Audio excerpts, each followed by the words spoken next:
And Dean Trottier for Discussion of Truth coming in at the 4:07 mark Eastern Standard Time. Bring that mic a little bit closer here. Still broadcasting remotely, and that is has been a good thing for Discussion of Truth, considering the look. I think more than ever, Americans need to define, and not only define what their freedom is, but they need to regain freedom in their own right, because those things, their rights, if you will, are being stripped away at an unprecedented rate and level. Last week on program, we hosted Miriam Henning. Miriam is a native of Montreal. She currently and has been in LA for quite a while. And she came together and collaborated with Dr. Hall in Miami Beach. Dr. Hall has been outspoken regarding the Zika virus. That's now going on about 4 years ago. He has a lawsuit. I believe it may have been thrown out, is what he said. But he had a lawsuit going against Fauci. That would be, yes, the infamous Dr. Fauci. And he is outspoken, obviously, as a Cornell trained. I believe that's where he did his residency. You have to go back and check some of these items, but obviously incredibly well educated and very ethical. He's joined the program twice. The second time being in collaboration with Miriam last week. A very ethical medical doctor he is, and that Zika virus, yes, was a threat, but the bigger threat was the pesticide that was used. And so why was it allowed to be used and sprayed? What type of testing took place? Me personally, I was opposed to it and suggested a protest on public land, and a former JAG lawyer saying her sources without identifying those sources. And this is somebody that I had gotten incredibly close to. I like going out to dinner, chatting extensively about this. So the sources were that I'd be tried as a terrorist. It was taken out of context, perhaps, but I didn't take it out of context. I meant serious business, and that is how this program began. Anyway, so last week, Miriam Henning and Dr. Hall collaborated, and the second hour, we have been doing 2 and 3 hours of discussions of truth for the past 3 or 4 months now. Typically, for the initial 3 years of the program, I would do 1 hour on Wednesdays. And so the website states 5 p.m. Eastern Standard. That is when I come on air. But it's obviously, it's obviously earlier than that. And in a couple of weeks, it's going to be at 3 o'clock start. That is just because demand has increased. Anyway, the hour following Miriam, we hosted Temple Grandin, Dr. Temple Grandin, who is an autistic PhD from the University of Illinois, and she currently teaches at Colorado State. An incredible message that she delivered to the program and for listeners. And Claire Danes played her in an HBO movie. You definitely should, if you have children that have autism, if you have anyone that you know, if you yourself have autism, the message that Temple drives, from my perspective, of incredible meaning, is don't let those barriers be a challenge. Don't let them be a barrier that stops those goals from being achieved. The week prior to that, Gerald Posner joined the program. to discuss multiple items, but the focus, of course, intent was being on his latest book, Pharma, Greed, Lies, and the Poisoning of America. He's got a JD from UC Hastings, Berkeley. He won the Meiklejohn Award while a student there. It's a debating championship.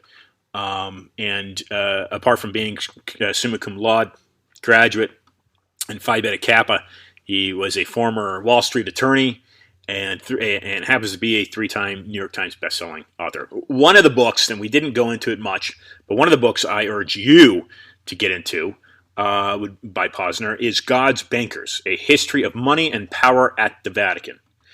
I continuously and often urge people to look through the system that we have, this capitalistic system, of course, Das Kapital, written by Karl Marx, looking at this capitalistic system that we have inherited and continue to control our lives. Well, where does it really root from? In modern ancient history, if you will, well, that would be Rome. Mm-hmm. Yes, absolutely. There's absolutely no doubt about it. And so how many of these manipulative strings economically, globally, are tied to, let's just say, the Vatican? Gerald Posner wrote about it right there. God's Bankers, A History of Money and Power at the Vatican. So what we can identify are, A, for instance, the Federal Reserve is a private banking organization. What's a private bank doing controlling a republic? Republic, representing public. Okay, that's my personal interpretation of that word, republic. That means representing you, me. Okay, not a private entity. A government should have no strings to private banking. That's what the United States has had for over 100 years now. Since 1913, the Federal Reserve under Woodrow Wilson. It's a private bank. What is a private banking organization doing controlling the United States economy, its military, its media, its education? If these things are foreign to you, go to iantrottier.com, IANTROTTIER, and click on the article tabs, and there you can read extensively on the subject, written by former Stanford Hoover fellow Anthony Sutton. And that's what I have urged many people to do. So anyway, Gerald Posner by the Chicago Tribune, a merciless pitbull of an investigator, and we opened that day up. We opened that discussion up with Dr. Bandy Lee from Yale University, and she goes as a trained psychiatrist and as a teaching psychiatrist. She teaches the practice there at Yale. Her book, The Dangerous Case of Donald Trump, and my issue here, folks, is you need to start identifying yourself as an American, not as a Democrat, not as a Republican, but as an American fighting to regain. Because Paul Craig Roberts, who joined the program a few years ago, said it right here. Americans have no idea, but they no longer have any constitutional rights. He's a former Reagan advisor, economic advisor. I believe he was a fellow at Oxford and also a fellow at Stanford. So very intelligent individual. Do we have constitutional rights? I open this show up by saying that our rights are being stripped from us left and right. Well, how do you feel? Do you feel it's your right to wear a mask or not wear a mask, to have that choice? Do you feel it's your right to be injected with the vaccine or not be injected with the vaccine? If you're sick, go to the hospital and get treatment for it. Medicine is incredibly important. But is there a point where government oversteps that line? It's your body. Your body, your rights? Or your body, the government's rights? So where do you draw the line? Where do you as a person draw the line and think things have changed since Jefferson et al. Wrote that Constitution, which I believe was published in, 1887? After the 1776 War on Independence, right? Declaration. Have things changed? I argue that no, things have not changed. They've only gotten worse. And then you throw in the race rioting and looting of innocent stores and business owners. What is Wendy? Why was Wendy's burned to the ground? What did Wendy's have to do with this man dying? He was evading police. There's a sheriff in Atlanta, a black man, that says that those police were simply following protocol. So you can look at it one way, you can look at it another way. Was it racially motivated? I don't know. I'm not a racist. I have black friends, I have gay friends, I have Jewish friends. I like all people. People treat me nice, I treat them right, and I treat them nice. Okay, it was actually happened. I was married to a Mexican woman for 4 years. Her name was a native Mexican, Oaxacan, and so is there racism in this country? That's up to interpretation. But making a violent protest and riot and looting and tearing down statues of historical figures. No, we need to be erecting statues that unify. So I have an issue with the violent aspect of these ridiculous. The protests are not ridiculous, but the violent rioting is, to me. It's absurd. So is it being funded from an outside source? And where is the funding coming from? Somebody's buying bricks. Somebody's buying weapons. Somebody's buying the brass knuckles. Somebody's buying these things too. Right? So whether it's the people themselves or an organization that they're a part of, that's Antifa, whatever it may be, Act Blue. That's again open to interpretation. But what we do know is that America is under fire, and America is in crisis. And this has been my argument now on Discussing the Truth now since I began this program. You need to get past the political divide. The politics in this country are controlled by the CFR, the Council on Foreign Relations out of Manhattan, which controls Wall Street politically, and controlled, therefore, the step above them be the Federal Reserve. Now, there's a Trilateral Commission. There's other organizations that they feed into that are obviously European. There's a New World Order, One World Agenda, United Nations agenda, if you will, that's been underway for decades now. I don't have any problem with that. But what I have a problem with are taking away those U.S. constitutional rights. Because in my interpretation, I'm not legally trained, but in my interpretation, that's the most fitting, free, if you will, liberous form and documented with the Bill of Rights, the amendments and all, form of documentation that any government has ever received in the history, at least the history that we know of modern human beings. So I don't care where you're from, what language you speak, what you look like. I don't care. But if what I care about is peace and harmony and love and unification. And rights, of course. So before I get into today's program, which I am late in bringing in the guest, next week we'll be hosting William M. Arkin, an American political commentator, best-selling author, journalist, activist, blogger, and former United States Army soldier who has previously served as a military affairs analyst for the LA Times, Washington Post, and the New York Times. American Coup, How a Terrified Government is Destroying the Constitution. Bingo! Right? Perfect. I am Ian Trottier. This is Discuss the Truth. You're on Wynwood 1. That is Miami Radio. That'll be next week's program. And to start out the new month, we're bringing on J.P. Lindstroff and have a conversation with, there's not today's guest. And we'll be having a conversation with a roundtable discussion about race in America. So today's guests, without any further ado, because I know he is standing by, in Hong Kong, Nick Binge. We'll be talking about artificial intelligence. And then the second hour, Crisis of Character by Gary Byrne. He's a former Secret Service uniformed division officer. Served federal law enforcement for nearly 30 years in the U.S. Air Force, Security Police, and Uniformed Division of the Secret Service. And most recently as a federal air marshal. In his book, #1 New York Times bestseller, Crisis of Character, he shared his experience as the first Secret Service employee compelled to testify in a criminal case against a sitting president. That would be Bill Clinton. So let's bring in via Skype Nick Binge to talk about artificial intelligence. And you can follow me on Twitter, follow me on Instagram. And let's see if we can bring in Nick right now. IanTrottier.com.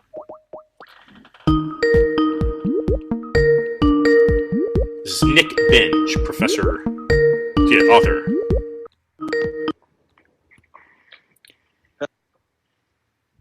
Nick Binge, Nick, it's Ian Trottier. Welcome to Discuss Your Truth. Can you hear me?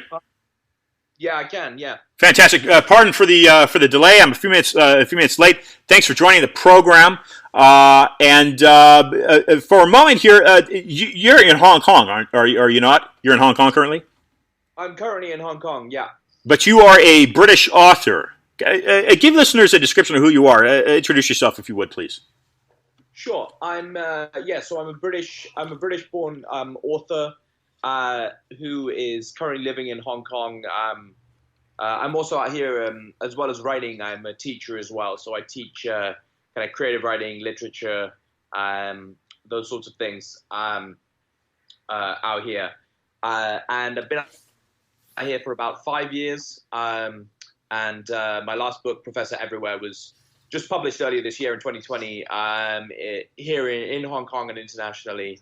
And I mainly write kind of speculative fiction, so things with twinges of science fiction, maybe a little bit of horror, fantasy, things that make us look at the world in slightly different ways. Excellent, and I think that's incredibly important. And one of the reasons your book won an award, is that correct?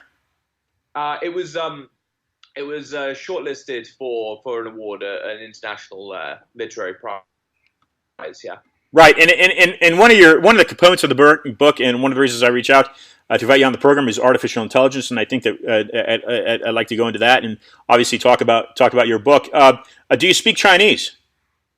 I don't speak Chinese myself, though. If you read the book, you'll notice that there's actually quite a lot of exploration of the Chinese language, the kind of etymology and history of the Chinese language in the book. So in order to do that, despite the fact that I don't actually speak it fluently myself, I had to do quite a lot of research into that. It was an interesting process reading about a language that I don't speak, and looking into the history of how that developed, and reading books about it, and talking to other Chinese speakers here in Hong Kong. Now that's impressive because I won't practice any of my Chinese. I've tried over the years to pick up a few. Ni hao is a pretty common one. I've got that, but I won't go beyond that. Your book, by the way, for listeners, is available. Professor Everywhere, Nicholas Binge, Binge, is available on Amazon, Book Depository, and other sources. Nick, give a little background as what took you to Hong Kong, and where are you from in England? So I came to Hong Kong primarily as a teacher to teach. I was working in the UK in the Midlands, in a place called Warwick, which is about an hour and a half or so outside of London, kind of in the south middle part of England. And I was working there as a teacher as well, with my wife, and we were just looking for an opportunity to go and teach somewhere else, I suppose, and go and experience some new things, experience some new cultures, some new people, some new languages, and that's what brought us out to Hong Kong. And it's been a fascinating place. I mean, Hong Kong is a unique, one of the kind place, unlike any city I've ever been to in the world, for a whole host of reasons. I mean, politically, culturally, historically, it exists in this kind of weird limbo between being its own country, but also not quite being its own country, and having its own culture, but also not quite having its own culture. And because of those intersections, it's a really fascinating place to live. And what was it? 1999 that it kind of broke away from that 100-year lease, I think it was, with the British Empire. And have they struggled as Hong Kong struggled in conforming to mainland China? Do they consider themselves separate? Some do, some don't. It's a complicated political process. I mean, I'm sure you've seen this year. I'm sure everybody's seen that in the past 12 months or so, it's been rocked by some pretty heavy protests, and there've been marches on the streets. There's been violence on the streets. and people with really quite some legitimate concerns about what the future of Hong Kong is going to look like, and whether it's going to be completely subsumed into mainland China and stop being this kind of unique city status that it once had, or whether it's going to be able to continue. And you've got a lot of people on both sides of the aisle. You've got a lot of people who believe that it should remain autonomous. You've got a kind of small fringe section who believe it should be completely independent and they want to make a country of their own. And then you've got people who believe that it is China, that it's always been China, and that to think anything else is ridiculous. So living between those kind of three factions makes for a lot of political tension. Yeah. And you, it sounds like you haven't had to conform language wise. So do the majority of people, are they speaking English? Are they speaking both languages? What do you find there? Uh, certainly most of Hong Kong speaks English. It's kind of a layover of that colonial British era. It's very much embedded into the society. Most local people, most Hong Kongers will speak English and Cantonese, and usually Mandarin as well. If they're going to a school where they're learning that. Most of the students that I teach are trilingual, usually at the very least. Some of them might speak a bit of French and Spanish as well, but at the very least they'll speak English, Cantonese, and Mandarin pretty fluently. Just because of the nature of this place and the environment they grow up in. They Cantonese is the local language of Hong Kong. It's the bare bones of it. It's what they grow up speaking with their parents and their grandparents when they're really, really young. And then English and Mandarin are the languages that they tend to get taught from quite a young age at school. So they've all got that kind of grounding in three quite different languages, which is fascinating. And is Hong Kong, is it from the Far East perspective? Would you say it's certainly one of? Would you say it's the financial center of or the Orient region in that regard? Well, that's interesting because it used to be considered that. It used to be considered kind of one of these world cities, one of these financial centers. And while it still is a financial center, kind of according to kind of the IMF and World Bank and things like that, there's been a huge shift, as the whole world has seen in the past 10, 20 years, of where the real financial power is in China. So Hong Kong used to be one of the most powerful financial cities in China. Now I think it's not even top five. Wow. I think we've got Shenzhen that's literally just over the border. That's overtaken Hong Kong and is now one of the most powerful financial cities in Asia. Beijing, Shanghai, obviously, and then there's a couple more.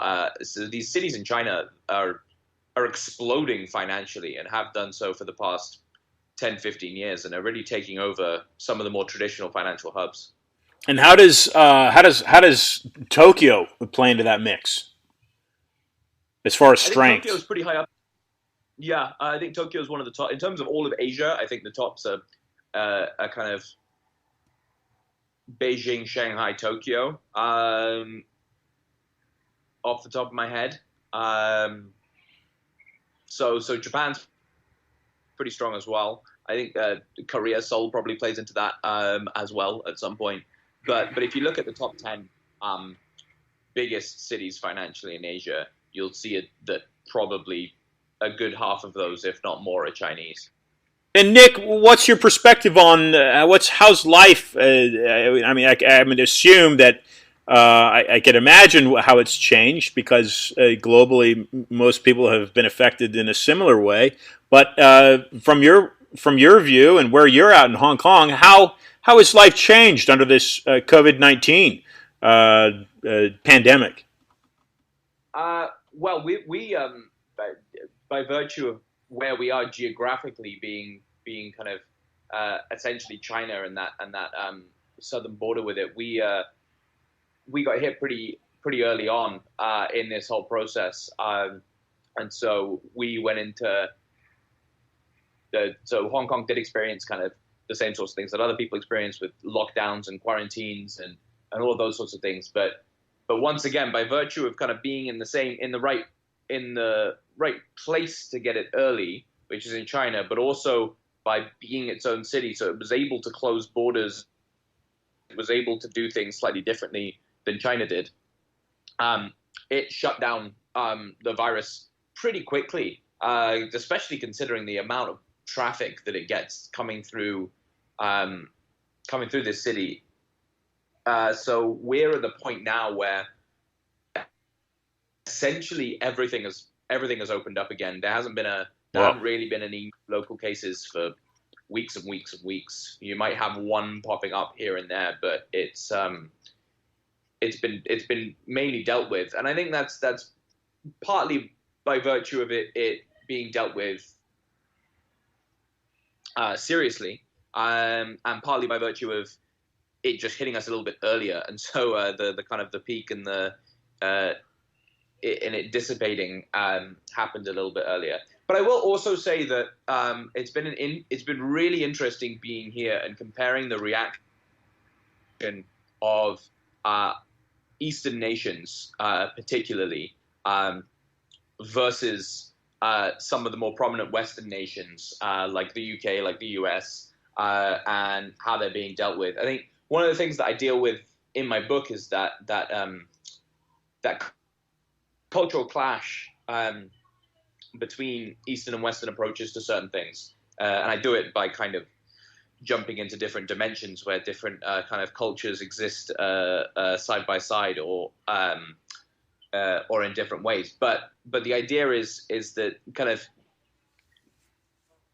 Eastern countries, places like Hong Kong, places like China, have kind of inbuilt into the way that they see the world far more of a sense of collectivism and far more of a sense of collective responsibility compared to Western countries, where the central ideology of most Western countries, particularly the UK and the US, is individualism. It's this belief in the individual. You know, you pull yourself up by your bootstraps. You look after yourself.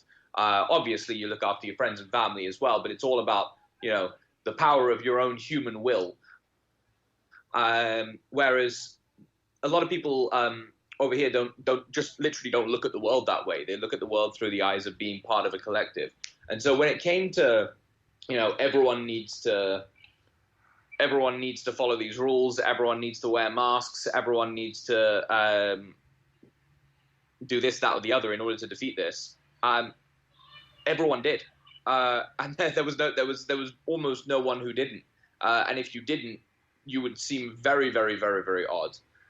Whereas I feel like talking to people, particularly in the UK, just because it's a context I know a little bit better, but you see a little bit on the US, that there's a lot of people there who say, well, I shouldn't have to do this. You know, this is impeaching on my personal freedoms to have to stay in. This is impeaching on my whatever to have to stay in. And that attitude doesn't really exist. I can't imagine a Hong Konger turning around and saying, "Oh, having to stay inside for having to be in lockdown is an assault on my personal freedoms," because they don't necessarily think in that same way. And I think that difference between that collectivism versus that individualism has helped certain Asian countries perhaps defeat or suppress the virus a little bit better. Right. Yeah. So why is that? And I get exactly what you're talking about. And I would concur. I think the Western culture, if you will, is a little more. They try to be. Well, I don't know if self-sufficient is the right phrase to be using, but certainly there is more of that mentality of do it yourself than and of course than what you're talking about in the Asiatic countries where they're doing things more collectively. As for instance, I lived in San Francisco for a number of years and would love going through Chinatown, but these people seem to they seem to work. They worked together more collectively than an American that would again attempt to do things on their own. So,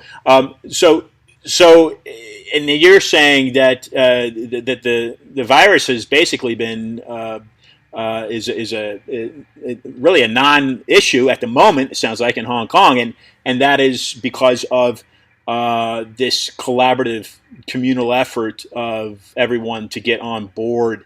Why do you think that is? Why do you think that is? What's the difference there?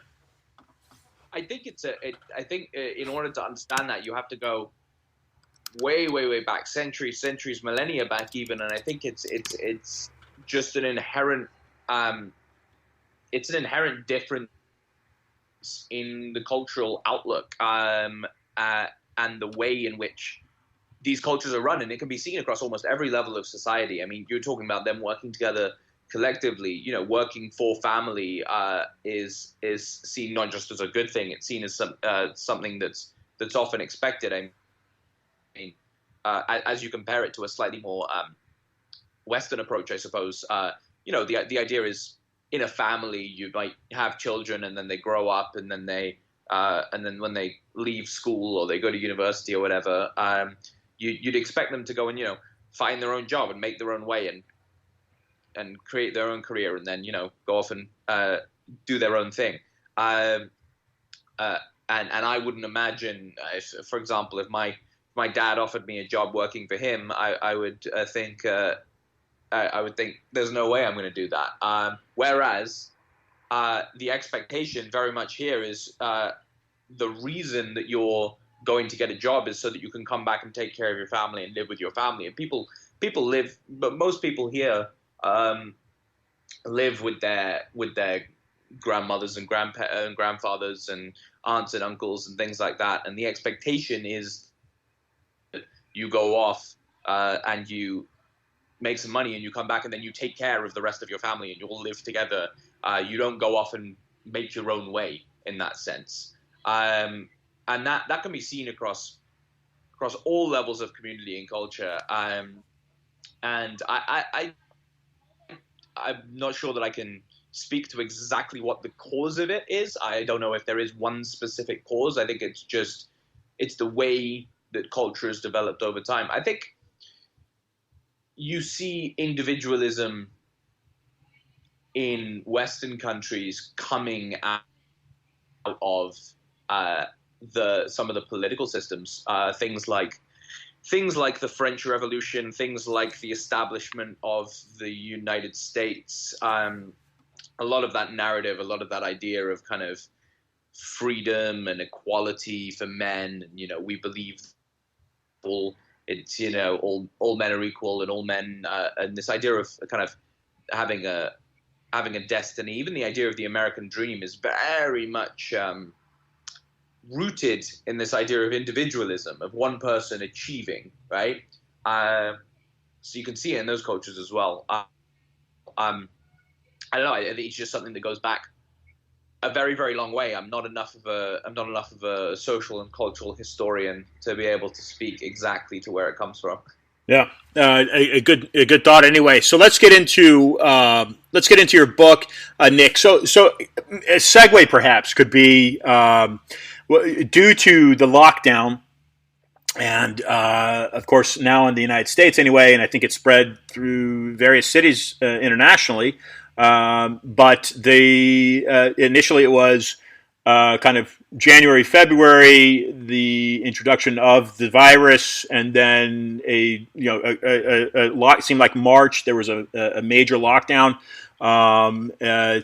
sweeping throughout the United States anyway, and most of the world, Spain, Italy, and so because of that. Various technologies have been introduced, and emphasized. One of them, of course, would be one that we used on this program last week to host two guests, and that was Zoom. So, kind of again, to use the word collaborative group meeting setting, and I think that's kind of made a push into people's homes and businesses and way of life because of the lockdown. And so Professor Everywhere, the name, this is Nicholas Binge, British author based in Hong Kong, as guest of mine today. Professor Everywhere, the title of your book, of course, would allude, I think, to, well, Nick, why don't you explain a little bit, an introduction to the book you've written. Okay, so the book is about. So I talked a little bit about that cultural clash a moment ago. The book is about a young Hong Kong Chinese student, a girl called Chloe, who goes to a university in the UK. She goes to an English university, the University of Warwick. Just so happens to be the university I went to. I just picked somewhere that I could picture in my head. And there she's excited to go there, partly because I think because Hong Kong has these colonial backgrounds, there's still some hang-ups to do with the way that Hong Kongers view places like Britain and America in this almost kind of elevated way, as if going to a British university or an American university is the ultimate achievement or goal. And I wanted to explore the way in which that might not be the case, or that might be a little bit disillusioning or a little bit disappointing. And she is a little bit disappointed when she gets there, but until she discovers this enigmatic professor called Professor Cranus, who nobody really seems to know what he does, but he seems to be this kind of ultimate academic, and she becomes a little bit obsessed with him. And then in doing so, falls into a kind of bizarre world of kind of doors and labyrinths and corridors where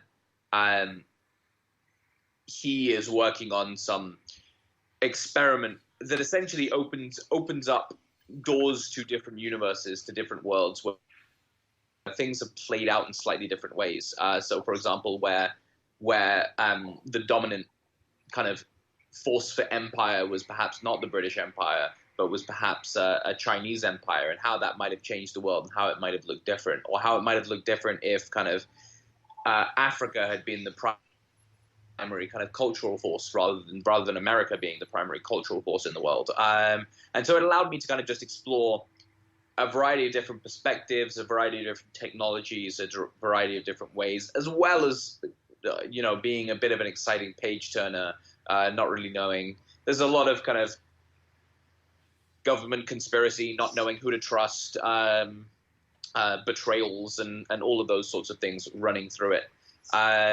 So it's designed to be fun, as well as getting you to think about some of these cultural, technological ideas. And one of the quotes here that sticks out to me, Lawrence Gray, author of Cop Show Heaven, a minefield of literature, a sea of alternatives, a mental and moral workout. So, given what you've just said, it sounds like Chloe being introduced to the world of this professor is definitely on she gets put through a mental workout. How do you incorporate, or rather, how does Chloe? How does she deal with artificial intelligence, and what does she discover with the use of that technology in her adventures? So there's a variety of different technologies that take place. I explore a little bit into science, kind of quantum theory and things like that when it comes to the different dimensions and the many worlds theory and stuff like that. in terms of artificial intelligence, it's not overtly on the surface of the novel. It's not doesn't define kind of some of the worlds she goes to. She could have perhaps used artificial intelligence more in working out some of the mysteries. Um, I think one of the keys of the book is exploring all the things about our world that are invisible, we take for granted, that we assume or that we forget about, but the little things that run underneath our world, how language works, how a variety of things work that we never look into it, that we never study, but are there, are ticking away behind us. And I think that's perhaps one of the links to um, what you might call artificial intelligence, particularly in our world, Mm-hmm. where I mean, when people think about artificial intelligence, they tend to think about the big kind of the Matrix or like Terminator style big robot that can think for itself and wants to take over the Right. world. When realistically, what artificial intelligence looks like in this day and age is algorithms and machine learning and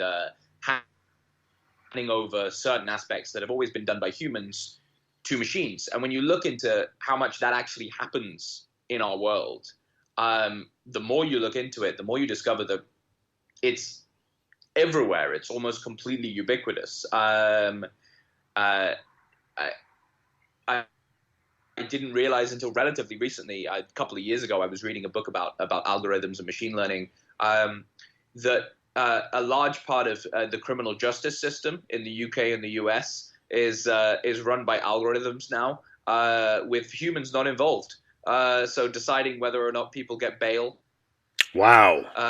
and things like that. Yeah, they plug it into a machine. The machine runs it through, and they tell you the answer. And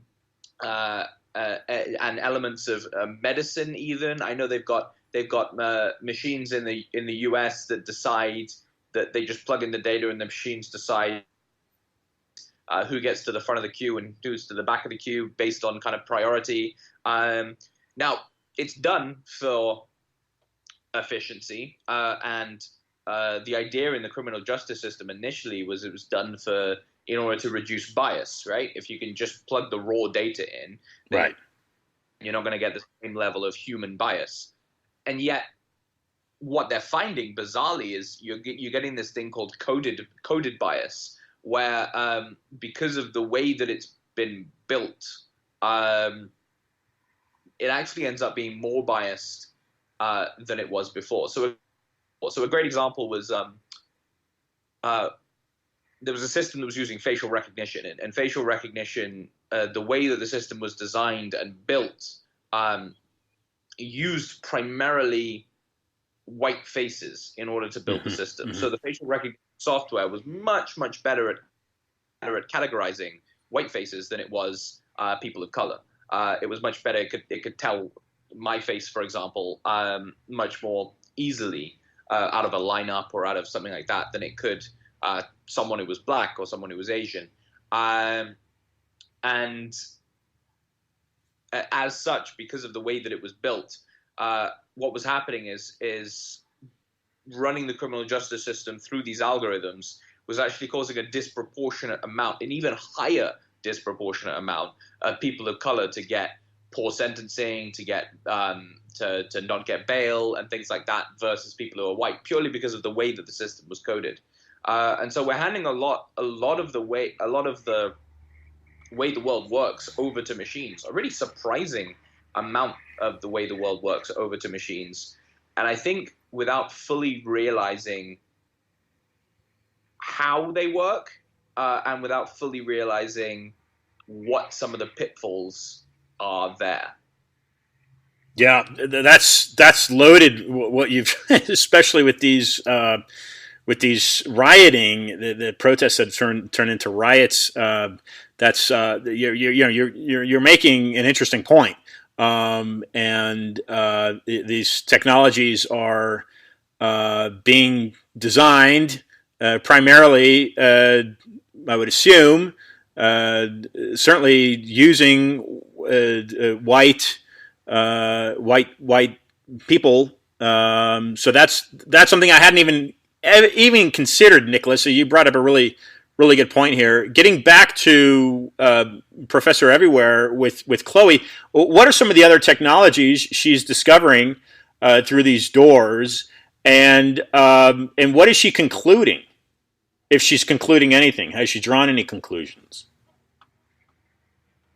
What is she concluding?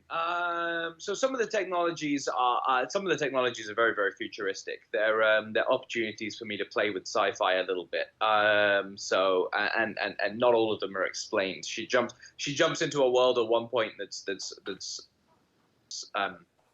gives me an opportunity to play with the idea of Afrofuturism, which is essentially the concept of taking African cultural norms and imagining it in a very futuristic sci-fi setting. If you ever seen the film Black Panther, that's an excellent summary of Afrofuturism.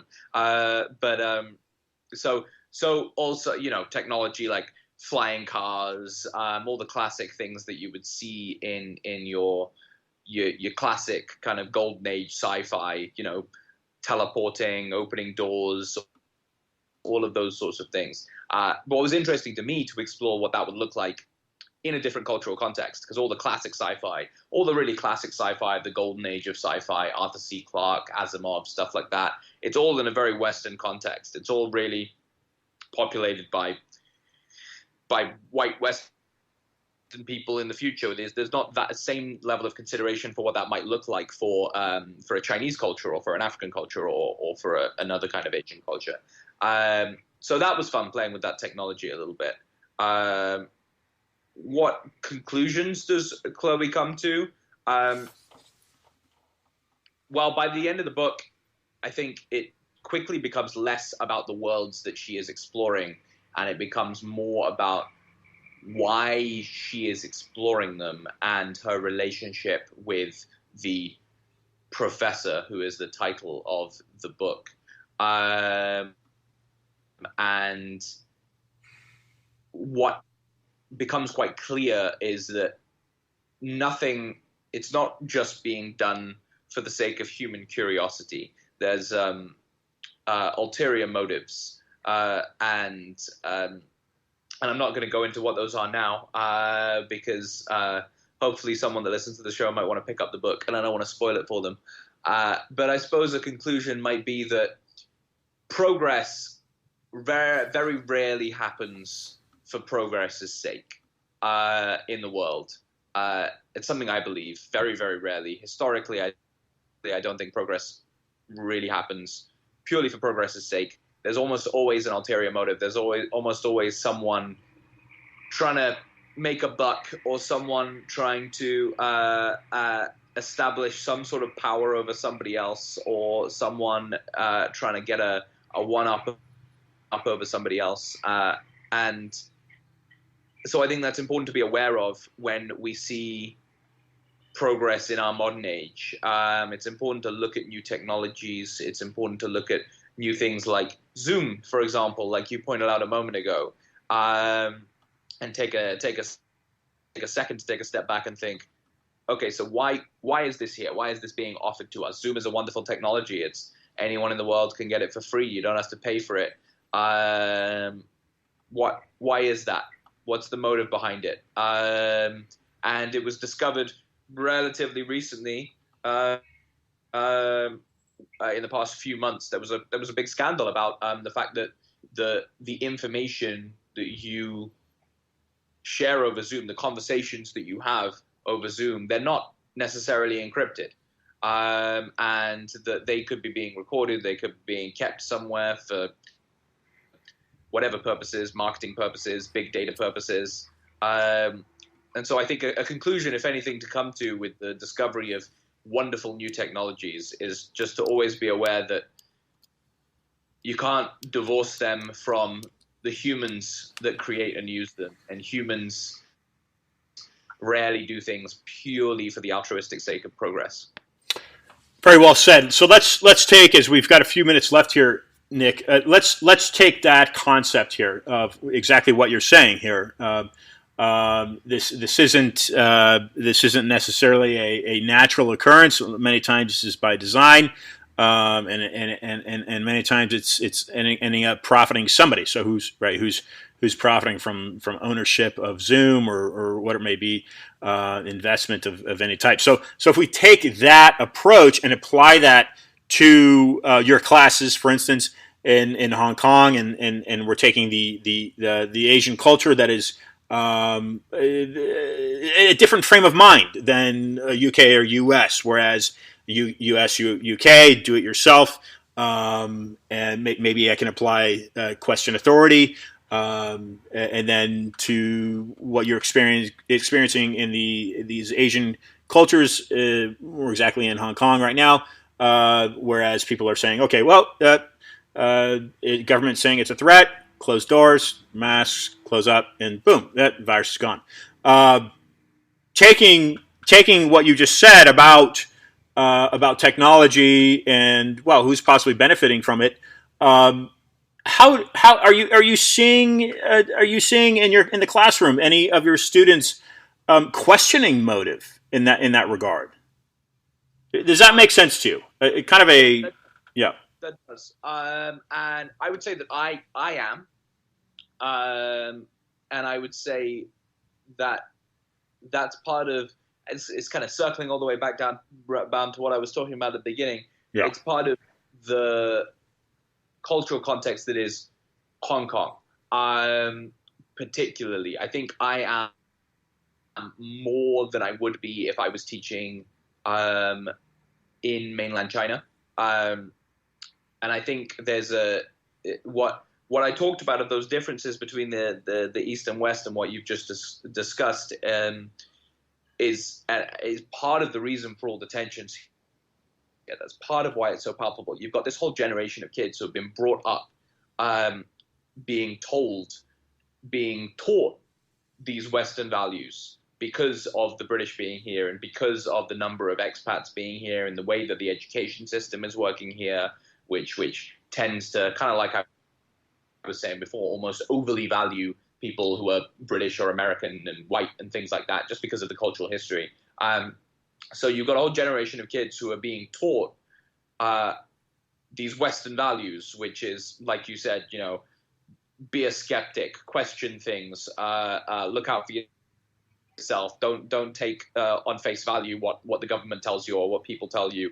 So they've been brought up thinking like that and being curious and being having kind of wanting to inquire into these types of things, and yet they look into their future and they look across the border and they see that they're being confronted with a cultural context which is very, very different from the one that they were brought up with.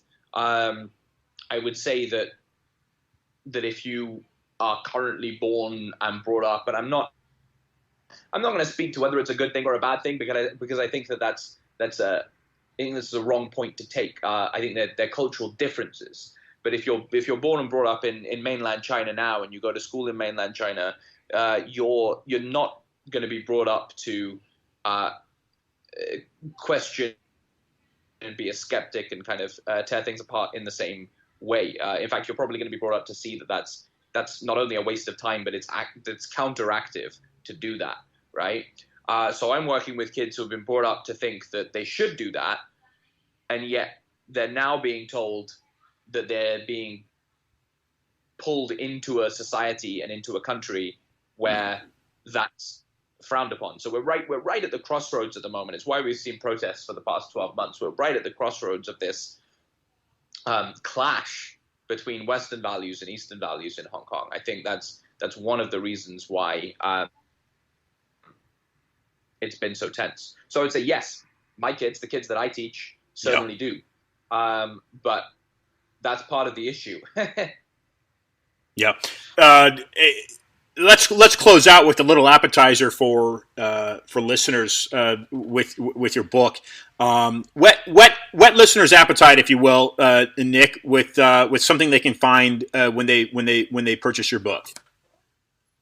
So my book is for anybody who loves a good science fiction page turner, but it's also for anybody who wants to more about language, so etymology and the history of both English and Chinese is explored in quite a lot of detail in it. So if you're passionate about language or linguistics in any way, it's a perfect book for you. And it's also a book if you want to think a little bit more deeply about some of the things that we've been discussing today, culture and where it comes from, and what happens when cultures clash, and what happens when cultures come together. Sounds like you've compiled a real fun literary book there. Ladies and gentlemen, Nicholas Binge from Hong Kong. You can find his book, Professor Everywhere, at Amazon Book Depository. Give it a quick Google, if you will, in your search engine. Nick, thanks for taking the time to join us, and have a wonderful day. Looking forward to keeping in touch with you. Thank you very much, Ian. Appreciate it. So Nick was very, very kind and agreed to join the program. Look, like I've said since I started this program, if you go to iantrottier.com, you'll find a list of all the past guests on the program. Folks, we've been very fortunate. We've had some incredible, great people to join the program. Professor Everywhere sounds like a phenomenal, very fun book to get into. It caught my eye because here's someone who's incorporating a futuristic look. Okay, look, theories are theories, facts are facts. But if you look at, for instance, in 1984, this was written by another British mind, and he's thinking futuristically in how the world could be. So that's part of the beauty of the human mind, right? And that you can't necessarily get from a computer or from an algorithm. I had no idea that these legal decisions are being run through algorithms. So it's to get an actual human being to cipher through things is becoming increasingly harder. Can we conclude that? I don't know. More difficult? I don't know. Nicholas Binge, folks, quote from him: "I'm an English literary teacher, lived and taught in various countries. I currently reside in Hong Kong, a dead volcano in the South China Sea that is both definitely part of and not part of China." We heard that from him in the past 30 minutes. At the same time, I know it's confusing because between teaching, I write and read. I workshop with other authors in Hong Kong, from short story writers to screenwriters to nonfiction writers. I myself write mainly horror, fantasy, and science fiction, though dabble in and out of other genres when the ideas hit. So that's Nicholas Binge, right off of his website, binge-writing.com. And again, close out here with saying that's just part of the beauty of the ability for the human mind to develop, grow, innovate, think, prosper. We all have that ability, regardless of the ethnicity that we inherited, our ancestry, what it may be. You're getting into these hot topics of racism right now, but we are all human beings, and we all have that same ability to contribute and help this race, the human race, prosper and grow. And so that's just one wonderful contribution, in my opinion, toward that. So I close out here, and I'll be back momentarily with Gary Byrne. He's a former Secret Service uniformed division officer under the Bill Clinton administration. This is Discussions of Truth. I'm your host, Ian Hamilton Trottier, and I'll be right back.